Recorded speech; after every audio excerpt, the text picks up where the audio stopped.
Kitu kuhusu mimba kuharibika katika kipindi cha kwanza cha ujauzito. Sasa, nyingi za mimba kuharibika katika kipindi cha kwanza cha ujauzito, 80 hadi 90% ya hizo husababishwa na kasoro za ndani au kasoro za kromosomu katika fetasi. Hilo ni jambo ambalo hatuwezi kweli kulizuia. Kwa hivyo, wanawake wanaokasirika kuhusu hilo wakisema, unajua, kuna mambo wangeweza kufanya, wasifanye, au kuna dawa ambazo wangeweza kuchukua ili kuzuia mimba kuharibika katika kipindi cha kwanza cha ujauzito. Ni jambo ambalo wanawake wanapaswa kushinda. Kwa hivyo, si kosa lao kwamba mimba imeharibika katika kipindi cha kwanza cha ujauzito.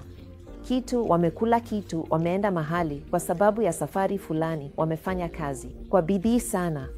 Hiyo si sababu ya kawaida ya mimba kuharibika. 80 hadi 90% ya hizo husababishwa na kasoro za ndani za fetasi ambazo haziwezi kweli kuzuiwa.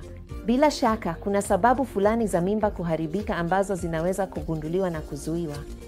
Hiyo inapaswa kutathminiwa na kufahamika. Kwa hivyo, wakati mimba inaharibika, usijilaumu wewe mwenyewe au mtoa huduma wako kwa hilo.